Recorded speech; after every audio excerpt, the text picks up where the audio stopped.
అందరికీ నమస్తే, good morning, welcome to Sakshi today. ఈరోజు వార్తలను విశ్లేషిస్తే కానుకలు గోవింద పరకామణిలో దొంగలు పడ్డారు. కోటి విలువైన బంగారం వెండి కానుకల చోరీ. రెడ్ హ్యాండెడ్గా పట్టుబడ్డ పరకామణి ఉద్యోగి పెంచలయ్య 2024లో కూటమి ప్రభుత్వం వచ్చినప్పటి నుంచి దర్జాగా దొంగతనాలు, బంగారు దుకాణాల్లో ఆభరణాలు మార్పిడి, బ్యాంకుల్లో తాకట్లు, పెంచలపై కేసు, వెంటనే బెయిలు, అత్యవసర రికవరీ, ఆ తర్వాత దర్యాప్తు గప్చుప్. నిజంగా చంద్రబాబు నాయుడు అనే ఒక వ్యక్తి ఎంతటి ఫక్తు నాస్తికుడు అనడానికి ఉదాహరణ చాలా చూసాం. చరిత్ర చాలా చెప్పింది మనకి. 1000 కాల మండపాన్ని కూలగొట్టాడు, గొల్ల మండపాన్ని కూలగొడతా అని చూశాడు, అఖండ మండపాన్ని కూలగొడతా అని చెప్పాడు. ఆఖరికి ఏదైతే గాలిగోపురం లోపల తిరుమల తిరుపతి వెంకటేశ్వర స్వామి యొక్క గాలిగోపురం లోపల ఉన్నటువంటి ఊంజల్ సేవా మండపాన్ని కూడా కూలగొట్టడానికి ఆర్డర్లు ఇచ్చి గుడి యొక్క మెయిన్ స్ట్రక్చర్ని దెబ్బతీయాలని చూశారు. కాకపోతే పెద్దజీయర్ స్వామి అడ్డం ఉండబట్టి వెంకటేశ్వర స్వామి యొక్క గుడి స్ట్రక్చర్ ఆ రోజు మారలా. లేకపోతే అది గుడి కూడా స్ట్రక్చర్ కూడా మార్చేసాడు. సో వెంకటేశ్వర స్వామికి ఆగ్రహం వచ్చి ఒకసారి సిగ్నల్ ఇచ్చాడు 2004 ముందు, అయినా మారలా. ఎస్యూపీసీ ఛానల్ వద్దంటాడు, తిరుమల 7 కొండల్ని 2 కొండలు చేస్తా అంటాడు, తిరుమలలో అన్ని మత ప్రచారం చేసుకోవచ్చు అంటాడు.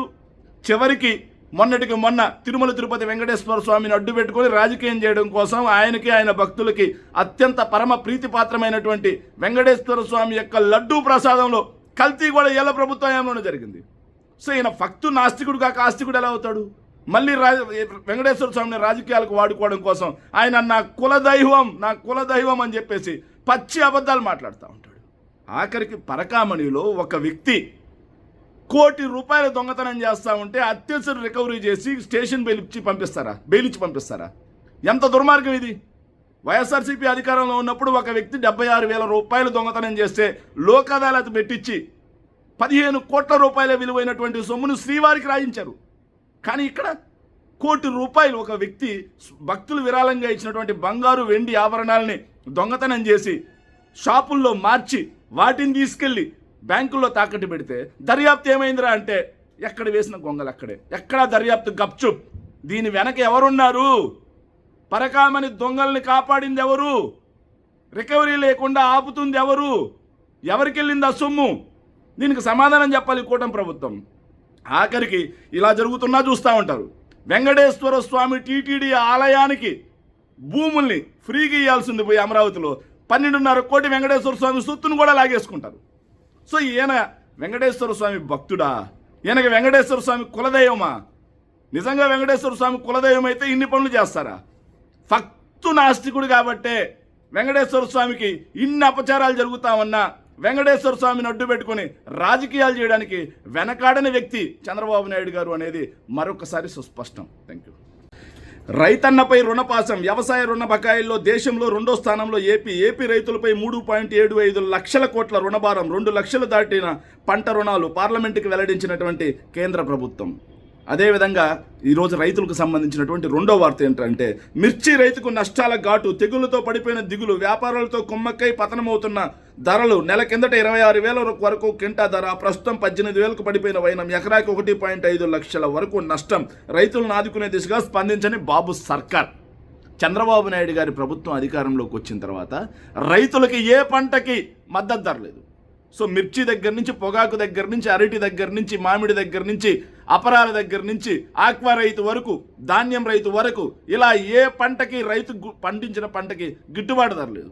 రైతుకి ఇన్పుట్ సబ్సిడీ లేదు, ఈ క్రాపింగ్ లేదు, అదేవిధంగా ఇన్సూరెన్స్ లేదు. రైతుకు నాణ్యమైన విత్తనాలు లేవు, రైతుకు నాణ్యమైనటువంటి ఎరువులు లేవు, పురుగు మందులు లేవు.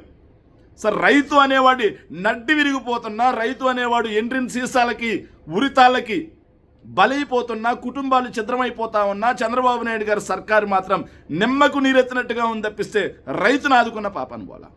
సో రైతన్న వెన్నుముక అని చెప్పి చెప్పడానికి మాత్రమే నీతులు ఉంటాయి తప్పిస్తే ఆదుకోవడానికి పోవటంలా.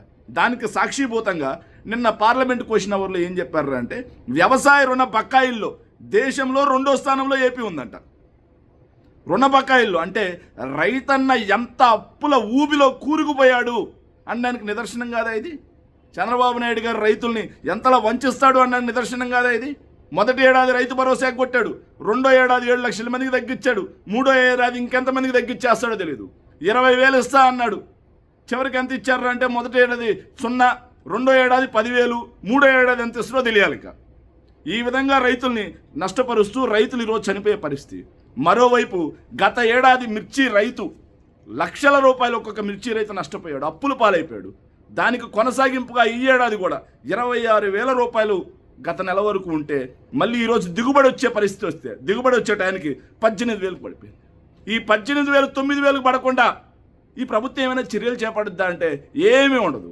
దళారులతో కుమ్మక్కై కమిషన్ల కోసం రైతుల యొక్క రక్తాన్ని జలగలగా పీల్చడానికి తప్పిస్తే ఈ ప్రభుత్వం రైతులను ఆదుకోవడానికి లేదు అనేది మరొకసారి స్పష్టంగా అర్థమవుతున్నటువంటి పరిస్థితి. రైతు ఉసురు కొట్టుకున్నటువంటి ఏ ప్రభుత్వం కూడా మనగలిగే పరిస్థితి లేదు. మట్టి కొట్టుకుపోవడం మాత్రం ఖాయం. Thank you. చంద్రబాబు నాయుడు గారు వెంకటేశ్వర స్వామి తన కులదైవం అని చెప్తాడు. కానీ ఆ కులదైవమైనటువంటి దేవదేవునికే, కలియుగ ప్రత్యక్ష దైవానికే భూములమ్మినటువంటి ఫక్తు నాస్తికుడు మాత్రం చంద్రబాబు నాయుడు అనేది మరొకసారి తేటతెల్లమైపోయింది. దేవదేవునికే భూములమ్మిన వ్యాపారి చంద్రబాబు. అమరావతిలో చంద్రబాబు రియల్ ఎస్టేట్ కోసం శ్రీవారి ఆలయం నిర్మాణానికి నాడే టీటీడీకి బాబు ప్రతిపాదనలు. భూమి ఉచితంగా ఇవ్వాలని 2018 ఆగస్టు 28వ తేదీన టీటీడీ వినతి. ఉచితంగా ఇవ్వడం కుదరదన్న బాబు ఎకరాకి 50 లక్షల చొప్పున 12.5 కోట్ల రూపాయల చొప్పున వసూలు. ప్రపంచంలో ఎక్కడైనా శ్రీవారి ఆలయాలకు ప్రభుత్వాలు లేదా దాతలు ఉచితంగా ఇచ్చినవే. దేవదేవుడు కొలువై ఉన్న ఏపీలో మాత్రం భూమి కొనిపించిన నీచ చరిత్ర బాబుది. టీటీడీ మాజీ చైర్మన్ భూమన ధ్వజం. నిజంగా తిరుమల తిరుపతి వెంకటేశ్వర స్వామికి సంబంధించినటువంటి ఆలయాలు గత 5 సంవత్సరాల్లో కానీ అంతకు ముందు కానీ ప్రపంచవ్యాప్తంగా మొన్న వైఎస్ఆర్సీపీ అధికారంలో ఉన్నప్పుడు జమ్మూ, చెన్నై, హైదరాబాద్, భువనేశ్వర్, అమెరికాలో కూడా టీటీడీ ఆలయాలు కట్టించారు. కానీ అక్కడ దాతలు ఇచ్చారు, లేదు అంటే ప్రభుత్వాలే భూమిని ఉచితంగా ఇచ్చాయి. తిరుమల తిరుపతి వెంకటేశ్వర స్వామి ఏది పక్క రాష్ట్రాలు, పక్క దేశాలు. కానీ దేవదేవుడు కొలువైనటువంటి మన రాష్ట్రంలో ఈయన కులదైవం అని చెప్పుకునే వెంకటేశ్వర స్వామికి చెందిన ఆలయం కట్టడం కోసం ఆయన అధికారంలో ఉన్నప్పుడే టీటీడీ ఆలయం ఇక్కడ కట్టండి అని చెప్పి బోర్డుకి వెళ్ళి లెటర్ రాస్తే వాళ్ళు భూమిని ఉచితంగా ఇవ్వండి, ఉచితంగా ఇవ్వడం కుదరదు. ఈయనేమో లూలుకు ఉచితంగా ఇస్తాడు, ఈయనేమో ఉర్సాకు ఉచితంగా ఇస్తాడు, ఈయనేమో కపిల్ చిట్ ఫండ్స్కి ఇస్తాడు తక్కువ ధరకి, ఈయనేమో ఏఎన్ఎస్ఎస్ఆర్ రియల్ ఎస్టేట్కి 99 పైసలకి ఇస్తాడు, ఈయనేమో ఇంకో పక్క రహేజా అనే ఒక రియల్ ఎస్టేట్ కంపెనీకి ఉచితంగా ఇస్తాడు, ఎస్ఆర్ఎం యూనివర్సిటీలకు ఇస్తాడు, విట్ యూనివర్సిటీలకు ఇస్తాడు. ఆయనకు సంబంధించినటువంటి కార్పొరేట్లకి కమిషన్లు ఇచ్చే వాళ్ళకి పప్పు బెల్లాల్లా ప్రభుత్వ భూముల్ని అప్పనంగా దోచిపెడతాడు. కానీ తిరుమల తిరుపతి వెంకటేశ్వర స్వామి ఆలయం కడితే ఈయన చెప్తున్నటువంటి దేవతల రాజధాని అయినటువంటి అమరావతికి ఎంత ప్రతిష్ట. కానీ దేవతల రాజధాని అయినటువంటి అమరావతికి దేవదేవుడు వస్తానంటే రావడానికి లేదు, నువ్వు 12.5 కోట్లు ఇస్తేనే నేను భూములు ఇస్తా. ఈయన మళ్ళీ భక్తి హిందూ అని చెప్పుకుంటాడు, మళ్ళీ ఈయన కులదైవం వెంకటేశ్వర స్వామి అని చెప్పుకుంటాడు. సో దీన్ని బట్టి ఆంధ్ర రాష్ట్రంలో ప్రజలు ఆలోచించాల్సింది, ఈయన హిందువా, ఈయన కులదైవం వెంకటేశ్వర స్వామి, లేకపోతే ఈయన భక్తు నాస్తికుడా అనేది మీరే డిసైడ్ చేసుకోండి. ఇంకా థ్యాంక్ యూ. ఆంధ్రప్రదేశ్లో కూటమి ప్రభుత్వం అధికారంలోకి వచ్చిన తర్వాత చంద్రబాబు నాయుడు గారి నేతృత్వంలో ఆంధ్రప్రదేశ్ ఆర్థిక వ్యవస్థ ఎంతలా సర్వనాశనం అయిపోయింది, విధ్వంసం అయిపోయింది. ఏపీ అప్పుల కుప్పగా ఎలా మారిపోయింది, ఏపీ మీద అప్పుల గుదిబండ చంద్రబాబు నాయుడు గారు ఎలా మోపుతున్నాడు అనడానికి సాక్షిభూతమే నిన్న పార్లమెంట్లో పంకజ్ చౌదరి గారు వెల్లడించినటువంటి సమాధానం. దానికి సంబంధించిన వార్త ఏంటంటే, అనుమతికి మించి అప్పు చేస్తే కోతలు తప్పవు, ఏపీకి 28,037 కోట్ల అప్పు తగ్గింపు. లోక్సభలో కేంద్ర మంత్రి పంకజ్ చౌదరి వెల్లడింపు. రాష్ట్ర ప్రభుత్వాలు అనుమతికి మించి చేసే బడ్జెట్ అప్పులతో పాటు బడ్జెట్ బయట అప్పులు కూడా ఎక్కువ చేస్తే నెక్స్ట్ వచ్చే ఆర్థిక సంవత్సరానికి తగ్గించేస్తామని చెప్పేసి 25-26 ఆర్థిక సంవత్సరానికి సంబంధించి ఆంధ్రప్రదేశ్ బడ్జెట్ లోపల 28,037 కోట్లు, బడ్జెట్ బయట 8,877 కోట్లు వెరసి 36,900 కోట్ల రూపాయలు ఎక్కువ అప్పు. ఒక్క ఏడాదిలో 36,900 కోట్ల రూపాయలు ఎక్కువ అప్పు చేశారు. దాన్ని వచ్చే బడ్జెట్లో తగ్గిస్తామని చెప్పారు. ఇన్ని అప్పులు చేసినా సంక్షేమం ఇవ్వట్లా, ఇన్ని అప్పులు చేసినా జీతాలు కూడా సరిగ్గా ఇచ్చే పరిస్థితి లేదు, ఇన్ని అప్పులు చేసినా ఏ ఒక్కరికి కూడా ఎక్కడ ఒక ఇటుకేసే పరిస్థితి లేదు. మరి వచ్చే ఏడాది 36,900 కోట్ల రూపాయలు తగ్గిస్తూ ఉన్నారు కదా, మరి జీతాలు ఇవ్వడం కోసం ఎవడి కాళ్ళు పట్టుకుంటావు చంద్రబాబు నాయుడు గారు? సంక్షేమం కోసం ఏం అమ్ముతావు చంద్రబాబు నాయుడు గారు? అభివృద్ధి కోసం మరి ఎవరిని తాకట్టు పెడతావు చంద్రబాబు నాయుడు గారు? సో ఈ విధంగా రాష్ట్రాన్ని సర్వనాశనం చేసి పడేశావు. 2014 నుంచి 19 మధ్యలో నువ్వు చేసిన అప్పుల పాపం జగన్మోహన్ రెడ్డి గారు మోసారు. కానీ ఇప్పుడు మాత్రం నువ్వు ఒక ఏడాదిలో చేసిన అప్పుల పాపాన్ని తర్వాత ఏడాదిలో మోయాల్సినటువంటి పరిస్థితి వచ్చింది. దీన్నే వెంకటేశ్వర స్వామి కర్మ రిటర్న్స్ అంటారు చూసావా, వెంకటేశ్వర స్వామితో పెట్టుకున్నావు, ఆయన చూపించాడు. మొదటి ఏడాదిలో నువ్వు చేసిన అప్పుల కుప్పకి కేంద్ర ప్రభుత్వం వచ్చే ఏడాదిలో మొత్తం కటింగ్. రేపు ఎవడి కాళ్ళు పట్టుకుంటావు?